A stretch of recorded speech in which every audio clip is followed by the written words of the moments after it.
we had an argument Friday, and it escalated, and there was some physical abuse, I guess you would say. He had pushed me back onto the couch, and he had put his hands around my neck. Or let me put it this way. What you did was bratty. What you did was annoying. What he did was a crime.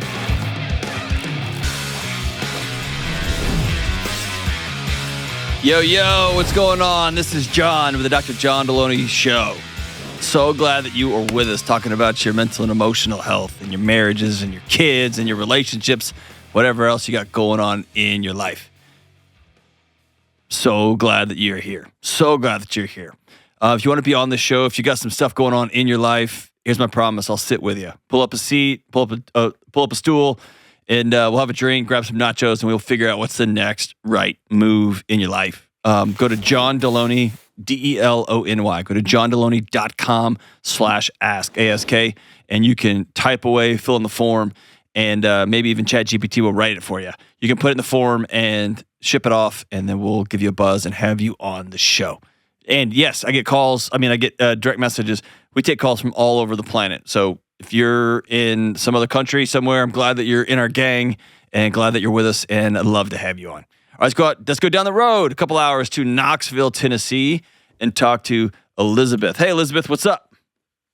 Hey, Dr. John, how are you? I'm good, lady. What's up, man? So it's kind of a difficult thing to talk about. So excuse me if I get emotional. Hey, listen, you can get as emotional as you want, go as slow as you want, and only say what you want it to, okay? Okay. Same team. So I'll just give some backstory. Me and my husband met in 2023 in February. We got married in November. We found out we were having a baby in December. So fast forward, our son is now 7 months old, and it's been really rocky. We had an argument Friday, and it escalated, and there was some physical abuse, I guess you would say. He was charged with aggravated assault against me and is now in jail, and I'm torn between like leaving or staying. Like, I feel guilty. I feel like I'm kind of ruining his life. So I don't really know where to go or what to do. I'm sorry. Thank you. That's not how this is supposed to go. No. So let me make sure. I'm gonna read back to you what I got in my mind to make sure I'm hearing you right. Okay. Okay. You met this guy a couple years ago. Y'all fell in love pretty hard, pretty fast. How old are you? We're about 25. Okay. So still kind of young, but you're going for it. Y'all got married, and then I guess you got pregnant on your honeymoon, and then you have a 7-month-old. And since you've been married, your husband's, I didn't get the game. He's playing playing video games all the time. Tell me more about that. Yeah, it was, so he struggled really hard, like when I first had my son. So he became really distant to the point where he would pull all-nighters playing a video game.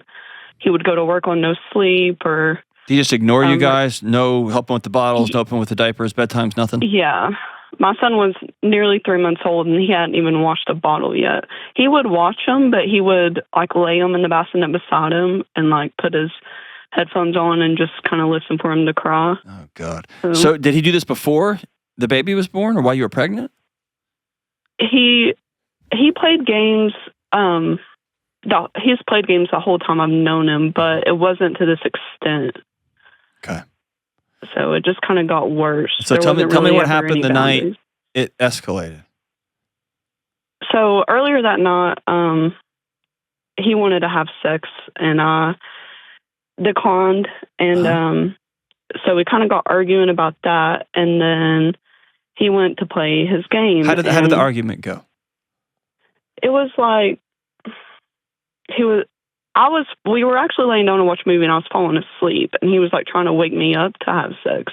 And I got aggravated, and I told him, like, I'm trying to fall asleep, like I've been working, like I want to get some rest. And he's like, well, you told me like I could wake you up sometime and be spontaneous. And I was like, yeah, like after I've had rest, not like when I'm falling asleep. And it just kind of turned into like I don't know, he started making me feel like I don't care about him, and it was like I was going back on my word or something, and it was like a big misunderstanding that way.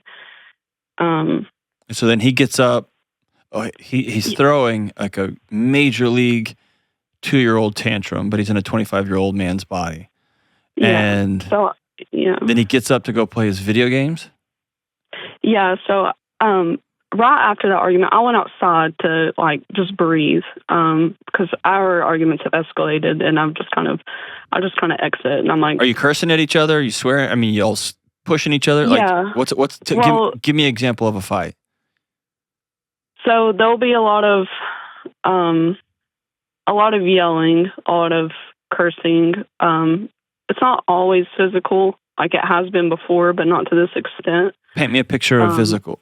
Like, what does that look like? Like, there was an argument where he had taken our son right before I was about to shower with him, and was like trying to get me to talk to him. Like, he was using my kid. He knew I was about to get in the, like, bathe my son, and I'm trying to grab my kid, and he's like pushing me back, and like we're just arguing over it.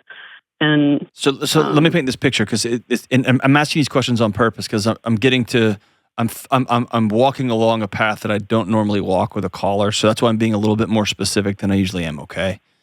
I'm not just being nosy. I'm going somewhere. Okay. Okay.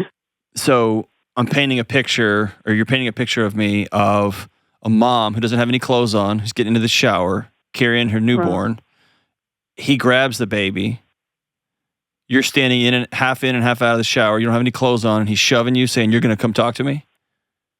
Yeah, he had carried the child into his bedroom, or carried our child into the bedroom, and he's like, "Well, I'm going to change the stopper," and I'm like, I'm taking the stopper off the shower, and then it's like, and he had later admitted that he was using our son to like.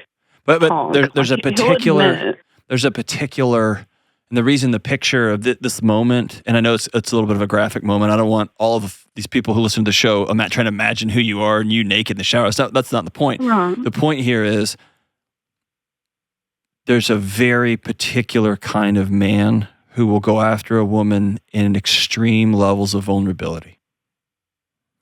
And a woman who is unclothed, holding her baby or trying to get her baby in a slippery, unsafe situation in the shower.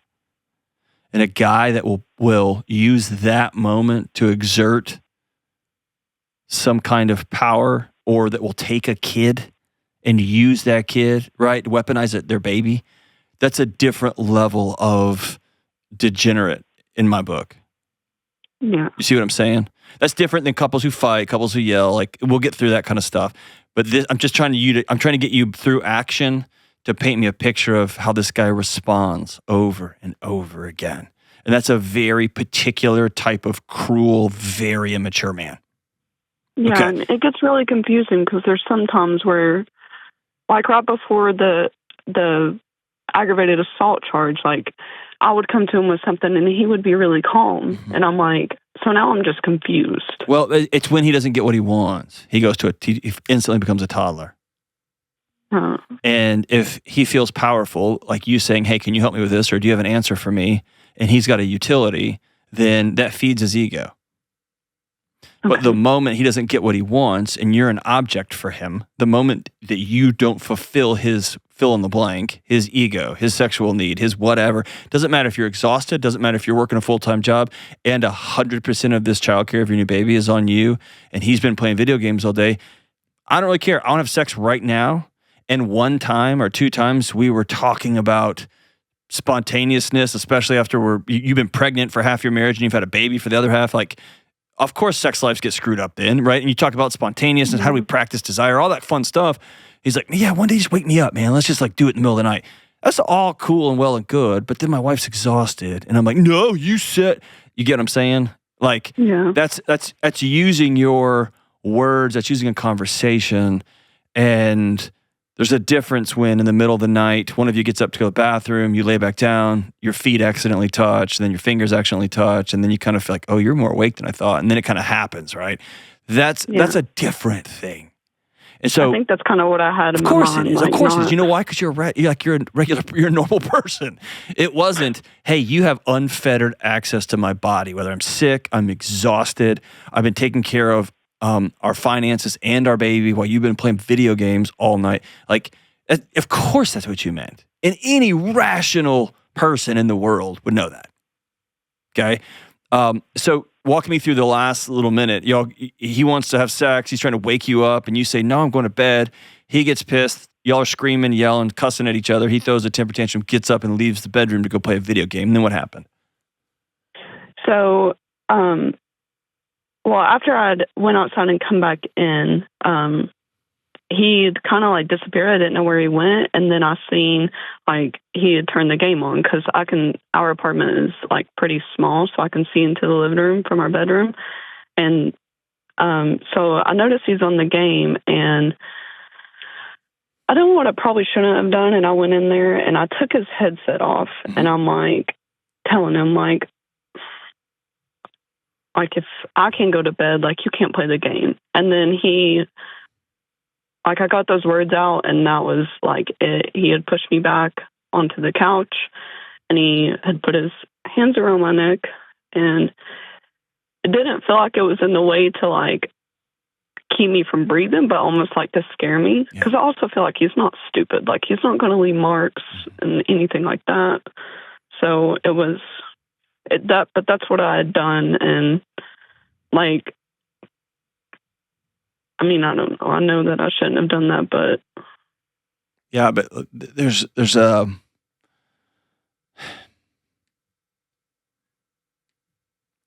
here's what I'll say. Fine, yeah, you probably shouldn't have done that, and that doesn't justify the response in any shape, form, or fashion. Or let me put it this way: what you did was bratty. What you did was annoying. What he did was psycho. What he did was a crime. Do you get the difference? Yeah. And all of us, you, me, everybody, gets bratty, gets annoying, gets crummy during a fight every once in a while. That happens. And that's why repair, like coming back together after a fight, like that's why that's such an important skill for all relationships. We say dumb things, we do something dumb, like I step outside and I act bratty or whatever the thing is. But we don't commit crimes of violence. And so as you've painted this picture for me, and hopefully in my questions back to you, you're hearing me. I'm trying to be as calm as I can, but I want you to have heard the narrative you've given me. What I'm hearing is there's a guy that has shown you through his actions, he has absolutely no interest in his son. He's got no interest in his wife. He has one interest and one interest only, and that's him. And clearly he's got some emotional and mental health challenges he's struggling with. Clearly. But I'm going to look at behavior, not diagnostic here, because I don't have that information. I never talked to him. And I don't care what your diagnostic is. You got to show up for your kids. You can't hide behind 24-hour video game sessions while your life is passing you by on the couch next to you. You cannot shove an exhausted, naked wife trying to get her baby into the shower so she can give this little kid a bath. You can't do that. You can't use your son, your baby, as a lure to get another adult to do what you want them to do out of fear of you're going to hurt their kid. You don't take over try to wake somebody up who's collapsing from fatigue and exhaustion and demand sex and then blame them for not giving it to you. You don't shove a woman down, even if you put your hands on it. Even if she pulls off your headset and said, if you're going to wake me up and you can't play video games, that's silly. But you don't then respond by shoving her up on the furniture and then putting your hands around her neck, letting you know, I could kill you right now if I wanted to. So reading that back that way, and I know, by the way, in 99.9% of these conversations, you're soft pedaling it for me, right? Yeah, I think so. I know you are, okay? And I don't blame you, and I honor that. I'm not going to push anymore. I'm not going to ask you any more personal questions. But just reading that back, like if you were a close friend of mine, you were my sister, you were a coworker of mine, I'm looking at you and saying, what are you trying to salvage here?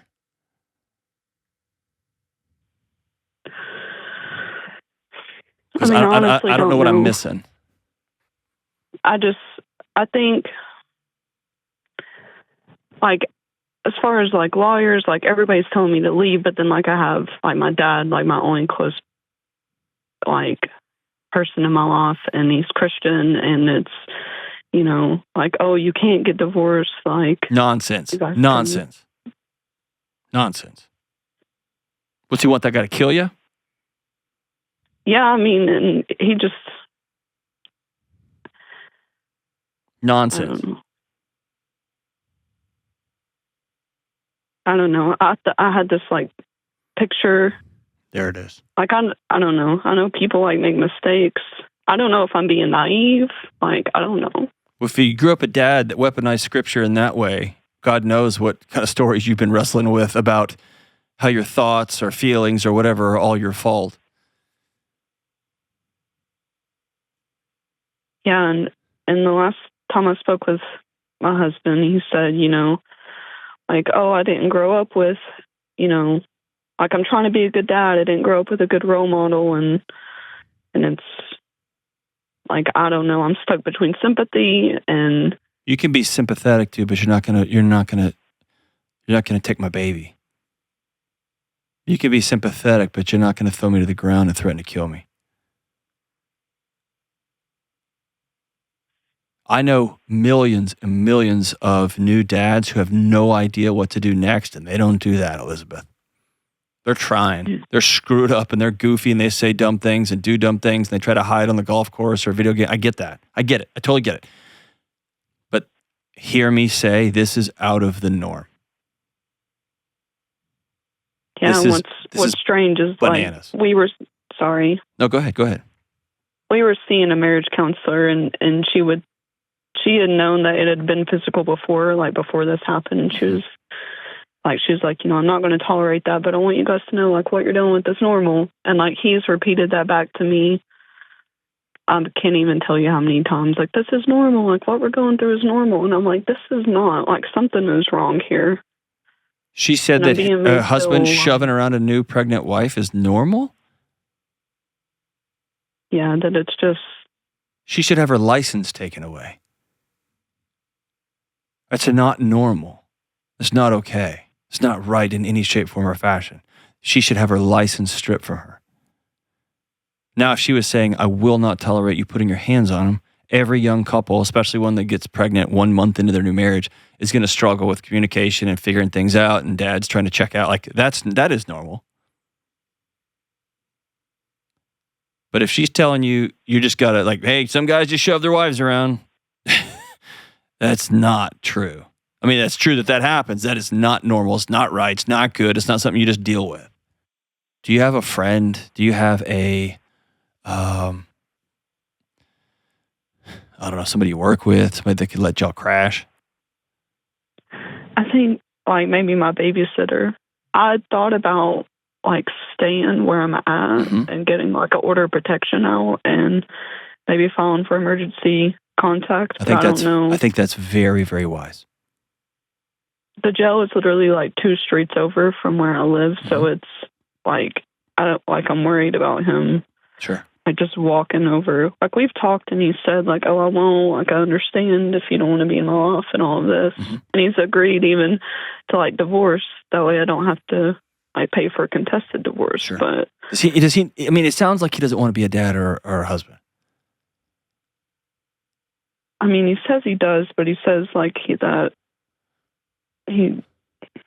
don't know, that he just struggles. Yeah. And I've like I pay for his insurance, pay for all of our insurance, and we get free like therapy and stuff like that. Sure. And he's not downloaded the app or done anything like that. So there's no. Well, and maybe I'm trying to find a silver lining with this guy. And again, I've never talked to him. I'd love to talk to him if he ever wants to call in. Maybe he knows I can't control myself. I'm going to hurt somebody. You need to go. And if he's talking like that to you, I want to be a dad. I want to be a dad and a husband. I like the idea of that picture. I'm going to hurt somebody. You need to go. And if that's what he's given you, I would not fight that. I would accept that. I think that's closer to like what it is. Okay. Well, here's what I'm going to do for you, okay? I can't do a whole ton. I'm so glad that you're in counseling. Please continue to go. I want you to sit down with a counselor and tell the counselor you met with another mental health professional and that I told you to explicitly clarify. And this is you, part of you, and I know you've never been allowed to do this. So this is day one. I want you to throw your shoulders back and put your head up, put your chin out, and look this therapist in the eye as equals. Y'all are both people just trying to do right in the world. And I want you to look the therapist in the eye and say, I had another mental health professional that I talked to told me to ask you directly. When you said, this is totally normal and this is just part of being a newlywed with a new kid, were you talking about communication challenges or were you talking about him shoving me to the ground? Put that person on the spot and get that clarity, okay? My hope is this therapist was saying, I will not tolerate violence. I'll call it in. And everybody struggles with communication challenges, right? Yeah. That's my hope. If not, okay.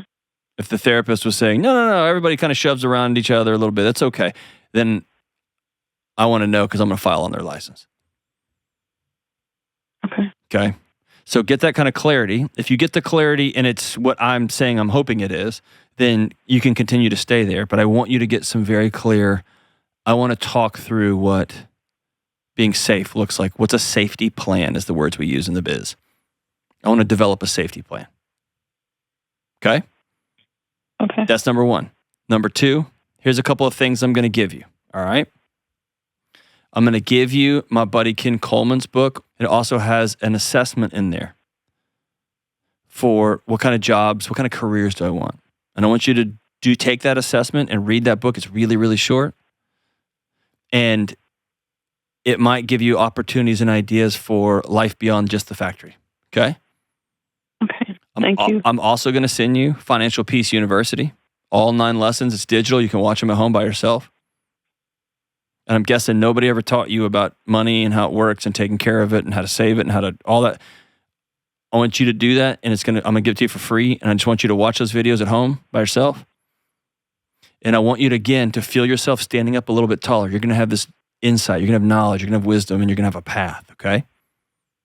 The third thing, I'm gonna send you the Every Dollar app for free for a year. The good one, like not the good one, but they're all good, but like the premium version. Okay. Okay. And that's going to be able to help you keep a budget and start really tracking this stuff, okay? So you can start looking at what does economic independence look like, okay?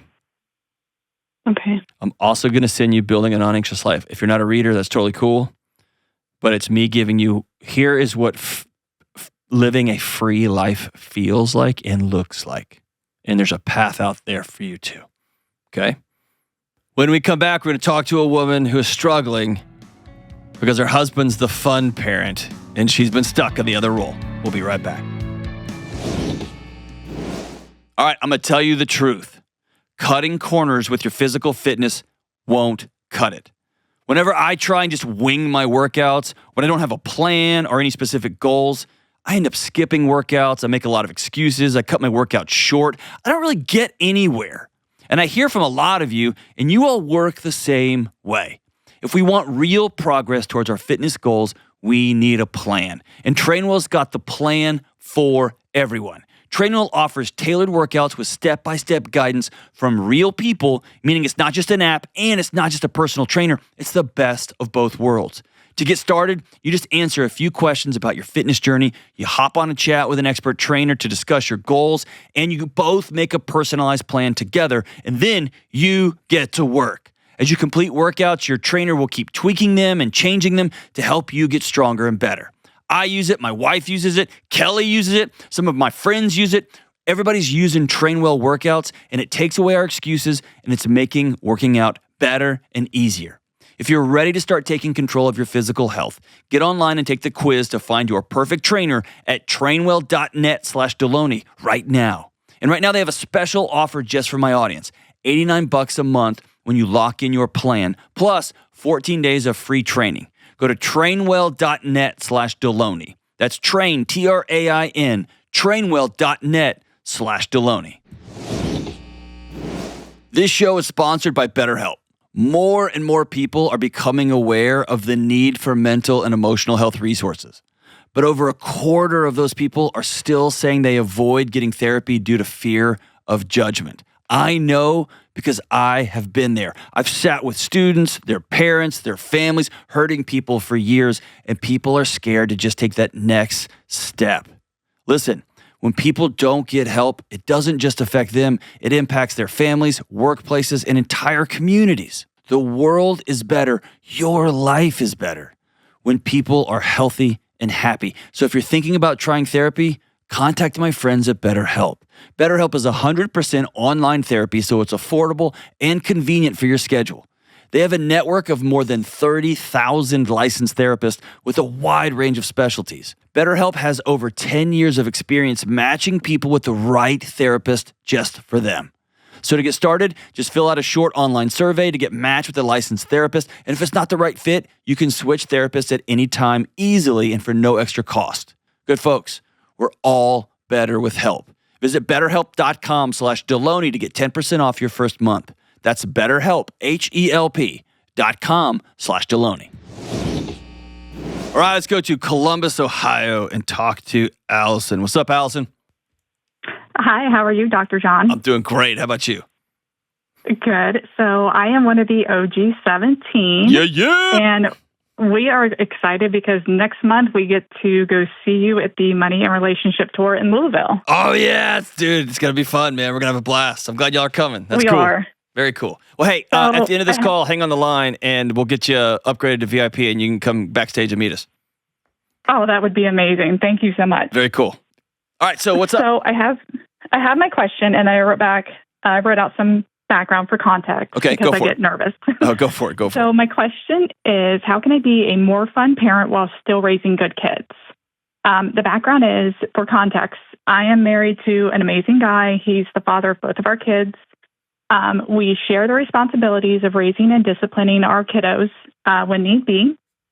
But my husband is super creative when it comes to playing with the kids, where I am more tightly wound, and I cannot seem to relax. I've taken advice from your show. We've purchased the Questions for Humans family editions, incorporated biweekly breakfast dates before school with the kiddos. I purchased books. But there are times during my one-on-ones with my kids that I feel like my body is just pulling me away and just shutting down. So I want my kids to see that I can also relax and be fun and it not just be dad. Dude, you're awesome. Thanks. I don't feel like it some days. I know.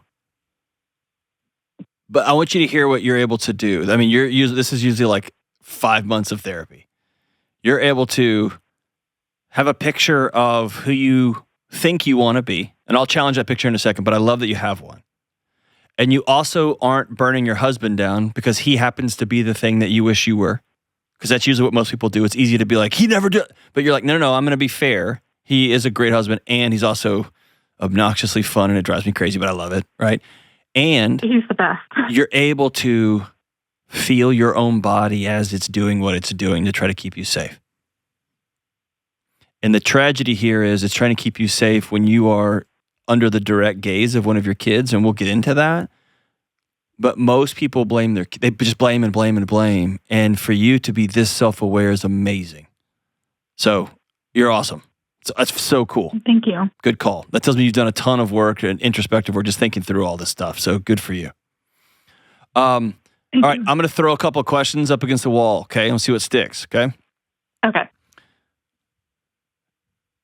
Oh, you know what?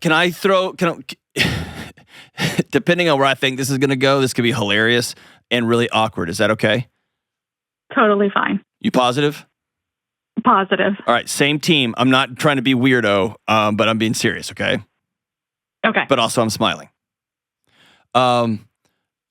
don't go into like super graphic detail, but give me a high level time you just wowed your husband.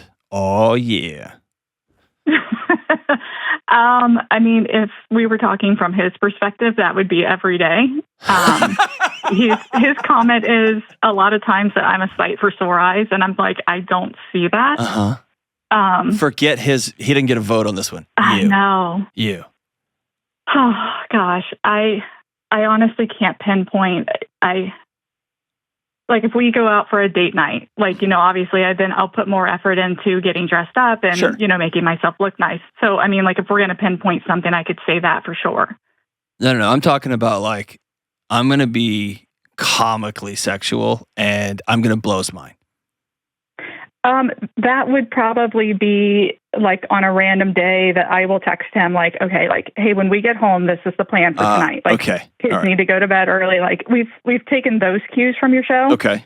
And tried to incorporate that because, having 2 kids is hectic. Of course. It's mayhem. Yeah. And does he love that? Oh, he does. He plays right back with him.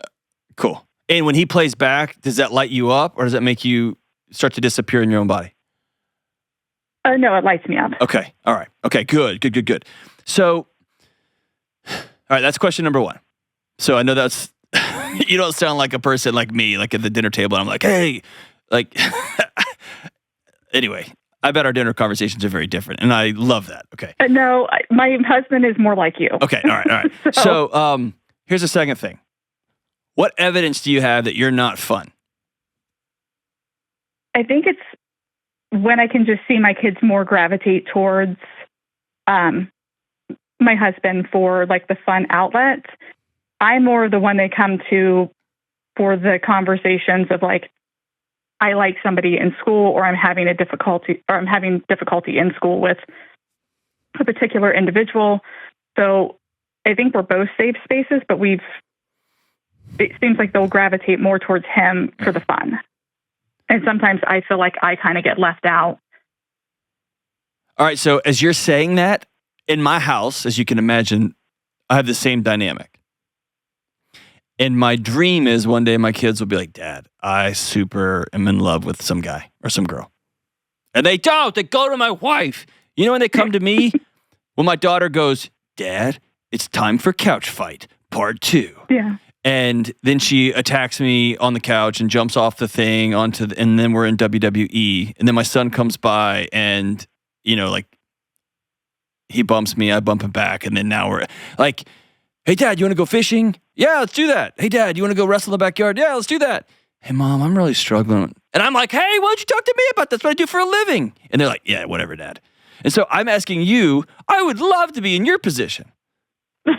So what is it about this position? Hey, Mom, couch fight. Now it's time. And your first thought is, oh, I don't want to mess up the cushions, right? Or, hey, you have homework to do. Or, hey, I don't want to mess something up. Last night we were watching, it was the 100 years of the Opry, right? And so they had all these old country stars. And I think I've talked on this show. My son is obsessed with 90s country. And it was just like, coming up next, Garth Brooks. Coming up next, Clint Black. Coming up next. And he goes to bed pretty early. And I was like, dude, you're staying up for this one. He's like, oh, yeah. And my wife's like, he's got to go to bed. And then the next one would come up and be like, coming up next, Garth Brooks. I'm like, Hank, you got to watch it. Anyway, it'd be like an hour and a half later. And I was like, he's got to live. And she's like, he's got to, right? But all 3 of us were laughing the whole time. So I'm asking you, like, what is it about your role that feels sacred and holy for your kids as a not in a religious sense, but like as a place for them to land? And you're like, no, I want this one. Can you ask me that a different way? Yeah. What is it about your kids trusting you enough with their inner world that you don't like that role as much as you would like to just be able to throw water balloons at them? I think it's going back to constantly having conversations with them of, you can tell me anything. I may be upset, but I'm never going to be angry. Okay. I know, but you would rather them say, hey, Mom, let's do couch fight.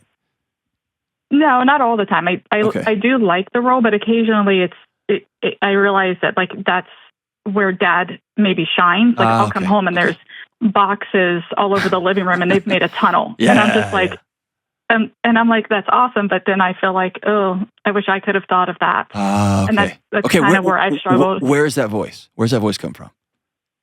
I would 100% say it comes from my childhood of not having a present parental figure who wanted to play with me. It was always like, hey, you need to go on your own and figure things out or go find friends. Yeah. And so for me, I feel like I'm lacking in that area. Okay. So I'm not, hear me say this in like same team, okay? Mm-hmm. But this is one of those things, like I heard a comedian say like, he was just making fun of like, how do you lose weight? Like diet and exercise. Like it sounds so easy, but it's like $1 trillion industry, right? Right. It's this, the solution here is actually incredibly simple, but it only is going to work if you give yourself a ton of grace because it's going to feel awkward. Right. Okay. Simple as this. That angst, that kind of feeling frozen, like I feel like, well, I want to do something fun, but I don't even know what to do. And then all of a sudden your husband comes in and everybody's wearing oven mitts and they're slapping each other with them. And you're like, I would have never thought of that, right? And everyone's laughing, having fun. And you're like, I wish I could. It is you literally plotting it out. Wednesday afternoon, I'm going to have a bucket of water balloons. And when my kids, I'm going to say, hey, can y'all come outside real quick? I'm going to have a bucket behind the door for them. And I'm just going to be on the other side of the yard. And I'm just going to start letting them have it. And it's going to feel awkward. I'm going to feel like this isn't going to work. I'm going to feel weird. I don't want to get wet, like whatever the thing. And then here's the magic. Go try it anyway. Right. I'm going to go buy 5 sticks of butter and me and my kids are going to have a butter carving contest and whoever wins gets a bag of Kit Kat. Like something absurd, right? Just ridiculous. But I am going to just be ridiculous. We're going to have a mayonnaise carving contest. And like whatever the weird thing is, it kind of like this. Like whenever you have 2 kids, like the old marriage adage is like you can have sex on the calendar or you can not have it. But the days of like y'all just winking at each other and it's like 9 o'clock and you're having a beer and like let's just like that's over. Like you got 2 kids running around, like everything's tired, but you still want to be together, right? So we're gonna put on the calendar. Same here. You're practicing your way into this. And that makes sense. It's a matter of just giving yourself permission. And here's what I'm hoping happens. I'm hoping you begin, not teach your mind, because your mind knows. We have to teach your body that's still running on 7-year-old you technology. That it wasn't okay to be silly. Parents, dads aren't supposed to be silly with their kids. Moms aren't silly with their kids. Moms aren't a part of the fun stuff, right? I want your body to begin to feel how fun it is and how hilarious it is. There's going to be some days you get tired and your kids, y'all are going to be making jokes and you're just going to start crying. That's okay. Or one of your kids, y'all are going to be whapping each other with, I don't know, paper towel rolls or something, and someone's going to get hurt and then you're instantly going to be 9 again. You're not supposed to do that. That's okay. We're just practicing our way into being silly. Yeah. And on the other side, can I throw a counterweight to this whole conversation? Sure. My wife has reminded me over the 23 years of being married, I get to be silly and wild and crazy because the mental load she carries all of the time. I didn't think about it like that. And sometimes your body may not be letting you just cut loose because it is carrying every doctor and dentist appointment and can't wear this color on this day at school, but this other kid's got to do this at school. And don't forget, next week is this. And there's a parent conference and braces just fell out and the dog needs to get, and then dad comes home from work and he's had, his mental load is much less. And so it's really been helpful in my house to sit down and say, okay, let me take some of the mental load from you. And that actually like literally frees up space for creativity and excitement and fun. Do you get what I'm saying? Yeah. Your husband can be amazing and have no idea what you're carrying. Why? Do you know who my dentist is? I don't. I have no idea. I forget every time. Every time. And like, I can't tell you the number of times I've had to pay the extra $70 for new x-rays because I went to the wrong new place.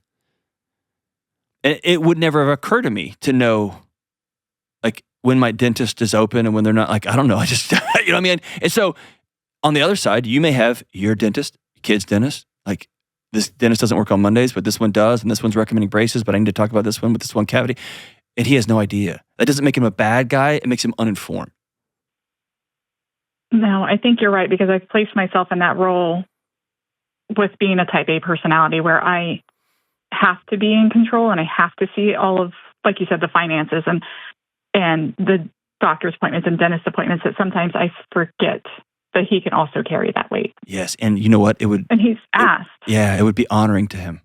And that means you have to go all the way back to that 9-year-old girl and take a knee in front of her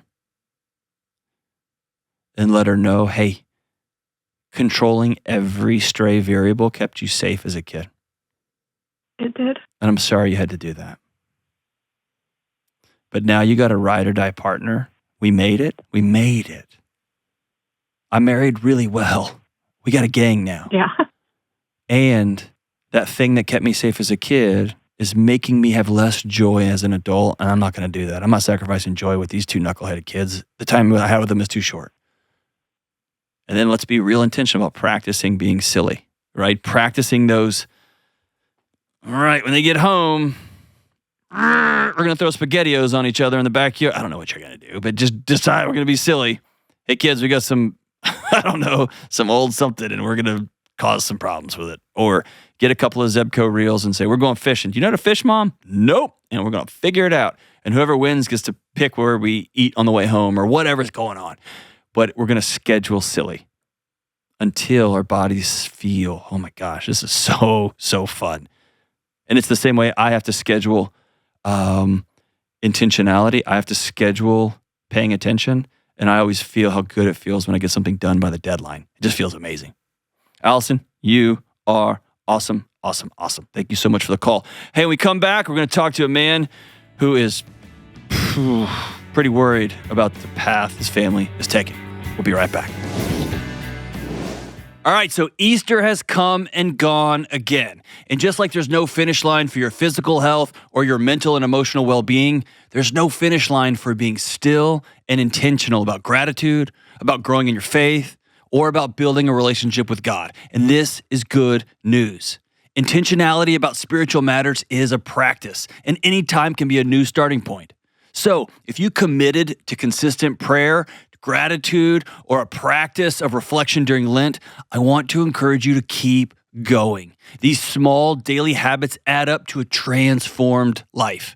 For my daily practice, I personally use Hallow, the #1 prayer app in the world. It's a great tool to help me stay connected, to help me slow down, and to help me be grateful. Whether it's guided meditation, music, or scripture readings, Hallow helps me stay mindful even when life's gone bonkers. So set reminders, carve out time, and keep leaving space for your faith with Hallow.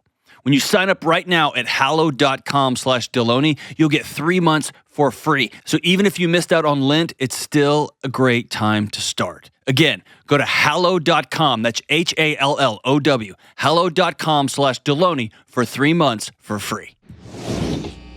Please hit that subscribe button or that like button or send this episode to somebody that you know is going to benefit from it. It really makes a difference in the lives of your friends and your family and your neighbors, and it puts it into the digital ecosystem that gets this show in front of more people. And man, it just takes a small group of us that are decided, like, we're going to change the way we parent, we're going to change our marriages, we're going to change our emotional and mental health.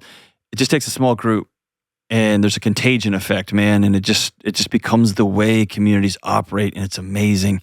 And so thank you so much for just taking a second to do something small, like hit the subscribe button or hit the like button or whatever you got to do. Thank you so much. Let's go to St. Louis and talk to Dwayne. What's up, Dwayne? What's up, Dr. John? What do you got, man? How we doing? I'm doing good. Been better, but I'm doing good right now. Awesome. So thanks for the call, man. What's up? How can I help? Absolutely. Thanks for taking my call. I just feel like the vision that my wife and I had for our life has been completely lost. Like, I just want to know how we can start over, because it seems like every time we start over, it gets derailed. And how can we get out of like the downward cycle of just seems like we're waiting for the next thing to happen when we start our lives over again?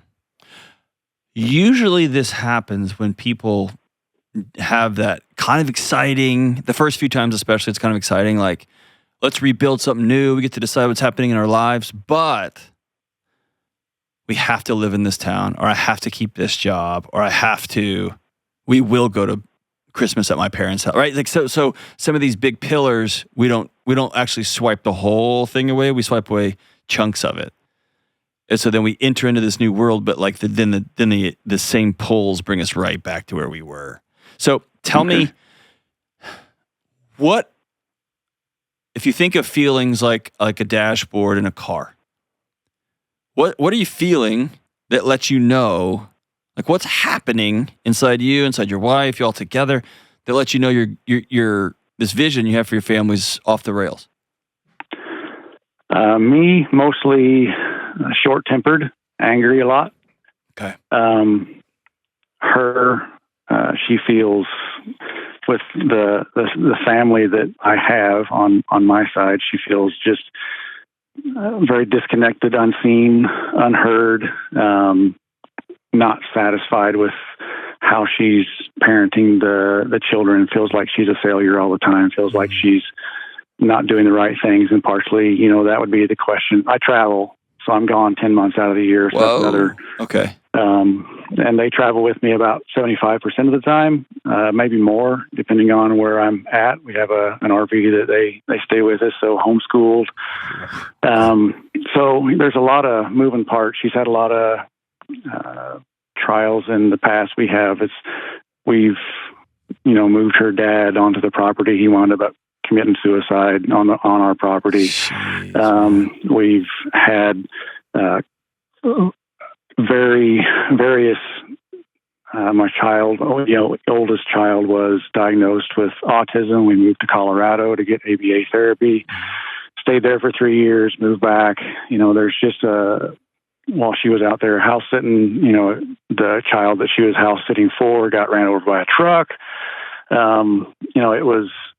It just seems like a lot of tragedy that seems to just reset us, and we have these hopes. But a lot of it is just, me being angry at the internet, and the gaming, and, the things that I can't parent while I'm away. And when I come home, I try to invest in the kids and their gaming. And whenever I want to suggest something, I drag a Willys Jeep out of my grandpa's basement, hey, let's go work on such and such and go take it around in the go-karts, whatever, just to get them away from the computer. I just feel very deflated every time that I make a 8-hour trip home, on the weekend, and I come back to work. I just feel like I just can't figure out how to map our life out to get out of what I consider a bad rut. Yeah. Man, good for you, dude. Thanks for seeing this with clear eyes. And those 8-hour trips, those can be... I listen to you for those 8-hour trips. Oh, God help you, man. God help you. There's a lot of good podcasts out there, brother. You may want to check some out. What do you do for a living, man? I'm a welder. Okay. And do you do site work, I'm assuming? Yes. Okay. Specialty welding, or are you doing new builds? Specialty. Okay. So that's a trap, man, because you make good money, don't you? Yes, very. Yeah. And we're about $30,000 from paying the house off and having all of our bills paid off. And then my goal was to slide back and work, 2 jobs a year instead of 6. Yeah. But then that cuts out on retirement and investing and insurance hours and things like that. So it feels just like I can't do one or the other. Here's the trade you're making.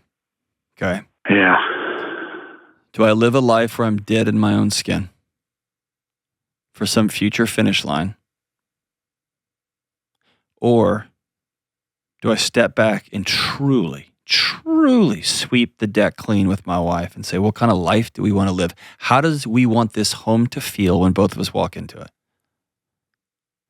And dude, you have a mortgage with 30 grand left on it. That puts you better than 95% of America. Right. Yeah, we're paying it off this year. So there you go. Your wife's life sounds like one, and I hear this more and more and more and more. It's one of those things that you dream of it. I want to travel together. I want to get some land. I want to live on an RV. I'm going to homeschool. And the rigors of that life are exceedingly lonely. Yeah. And disorienting and frustrating. And then you get heartbroken that you're frustrated at your own kids. And then you start looking in the mirror and saying, oh, you're a terrible mother because you don't even want to be around your own kids.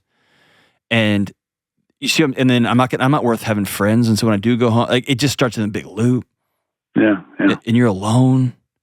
And 10 months out of the year, I'm saying this with all due respect, like, you're a good provider for those kids. But you pop back in every random weekend, and you are expecting them to help you feel a certain way about the choice you've made to be gone 10 months out of the year, and they can't carry that. I can't do it. It's impossible. And you drive back with that. That's that hollow feeling you're talking about when you're driving back. Yeah. Because it didn't feel like you thought it was going to feel. Or you're watching your kids become something or become people that you didn't never think they were going to become, but you're not there to, like, you get what I'm saying? Yeah. So let's get obnoxiously practical. How much money do you have in retirement? I can retire at 55, fairly comfortable. So are you in as union? Far as retire, yeah. Okay. How old are you now? 47. And so I guess what I would ask you is, like, you've heard that old saying, like, nothing changes as nothing changes. So I think it's going to come down to you and your wife asking each other, like, what's going to change? So how would I do that if I would change something? Like, obviously, you know, they travel with me the majority of the time. This year has been, I say majority, they travel with me 100% of the time. I said 75% of that 10 months, but depending on medical bills or medical appointments and such. So how, with my son being, you know, lots of medical bills, and my wife, lots of therapy and consistency needed to be around the house, you know, and lots of medical bills with her also. How do I make a decent living at the same time, feel like I'm providing health care and, you know, all the things without my family having to, you know, do without in this decision that her and I would make? Obviously, her and I would make it together, so we would have to be okay with it. Yeah. Well, I think I want to ask a few, like, I'm not going to ask you these, but I want you to ask a few what I would call recursive questions. Some of these things feed on themselves. So would her therapy bills and would her post-traumatic stress, which she 100% has, not clinically, but you know what I mean? I'm not going to do a diagnosis on the show, but she's going to have all kinds of struggles with dad and that little kid, all that kind of stuff. How much of that collapses when she's got a home with roots and a group of women she hangs out with and a small little church group and a group of people that she walks around the neighborhood with and a steady counselor? See, I tried doing that a year, no, 2 years ago. But you got to be a part of it too.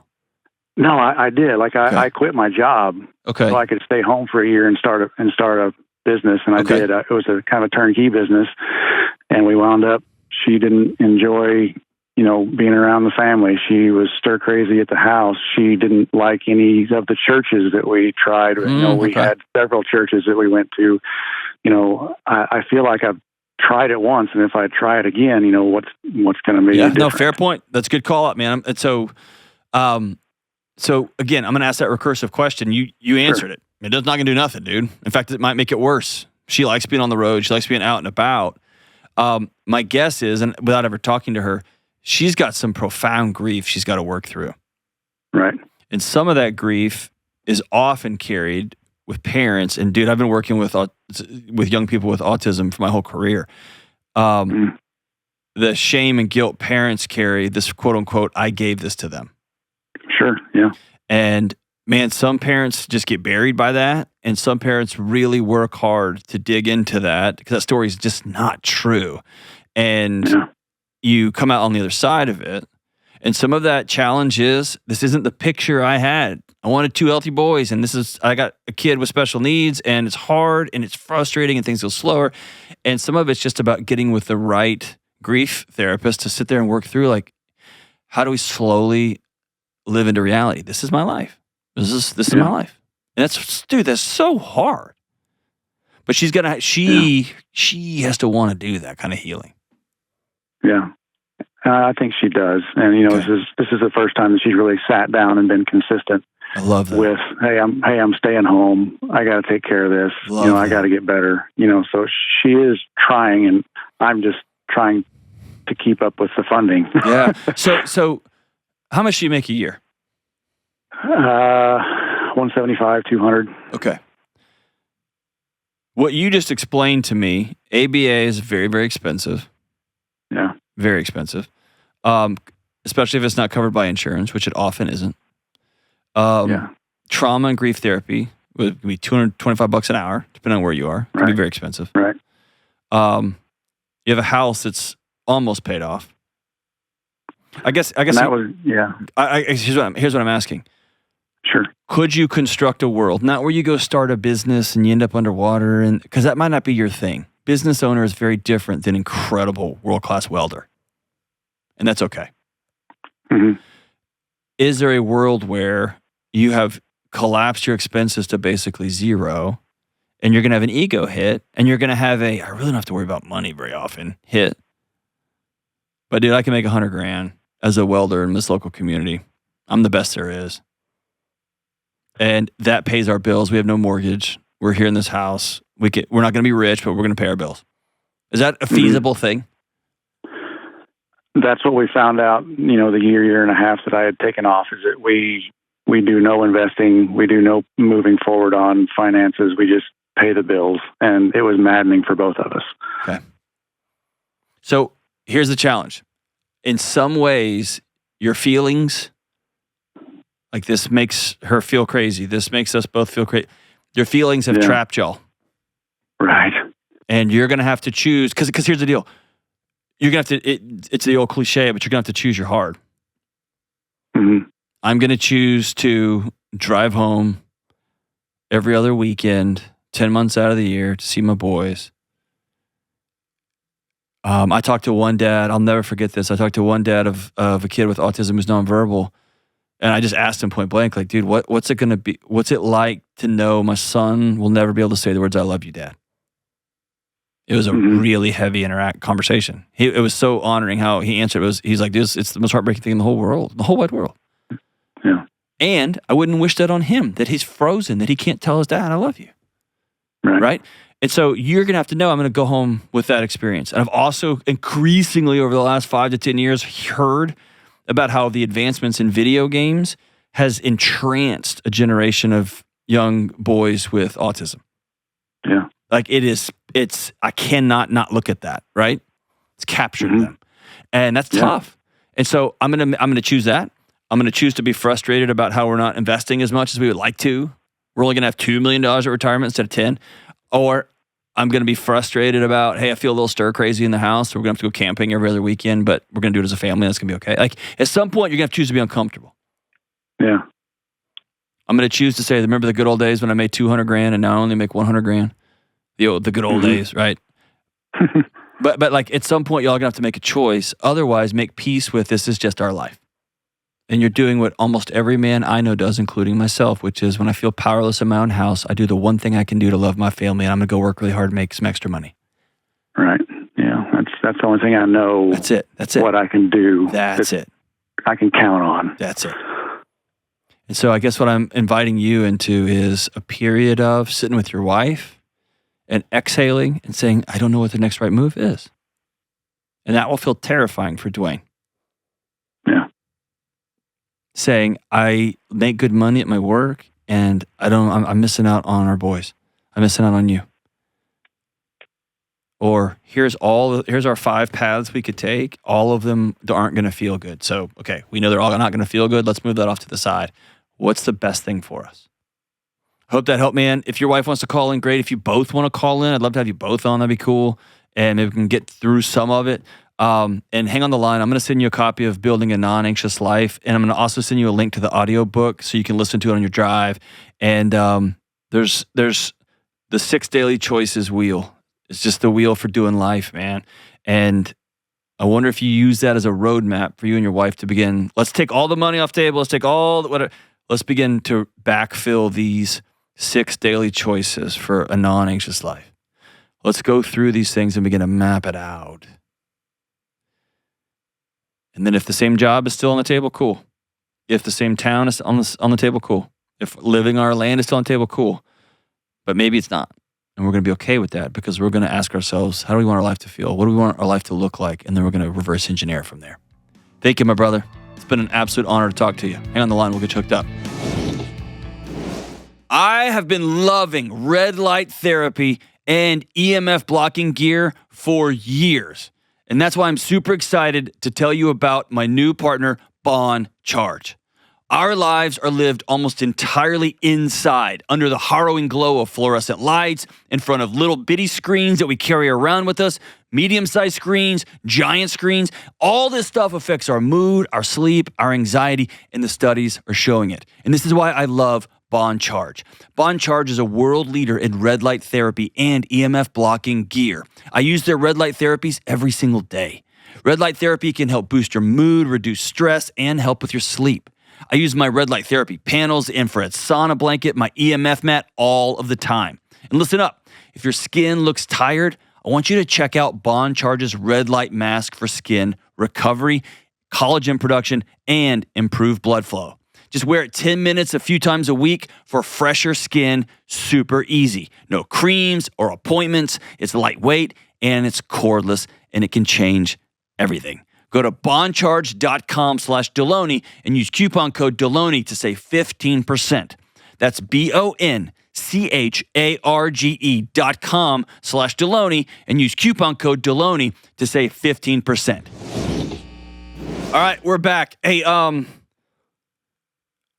happened last night, and I just want to tell you guys about it.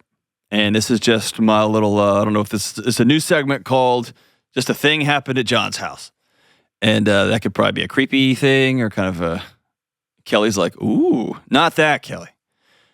I just want to paint this picture for you. I'm back in meeting with this amazing therapist I meet with in Nashville, and it's been extraordinary. And I needed to take some time off, and coming back it's been really amazing.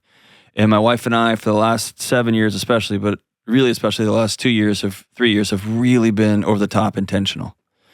And by me going to get well, I've allowed my daughter's tiny little 3rd grade body to be safe in my presence. And she's taking guitar lessons and coming home with a new Taylor Swift song every week and whatever.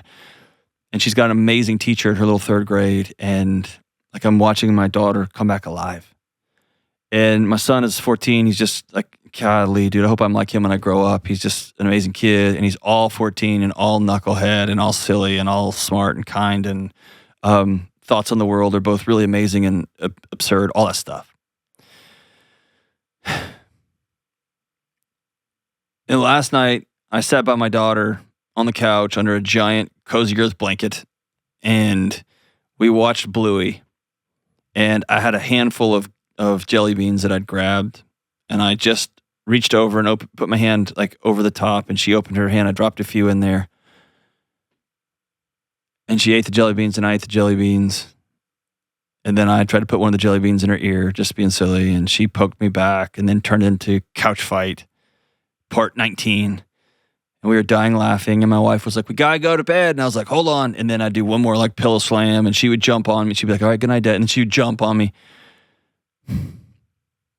And then she said, good night, Dad. She told all the dogs good night individually. And then my son came down, and we have this awesome thing. We watch Matlock a couple times a week, like the new Matlock. It's with Kathy Bates. It's so great, but it's fun and silly.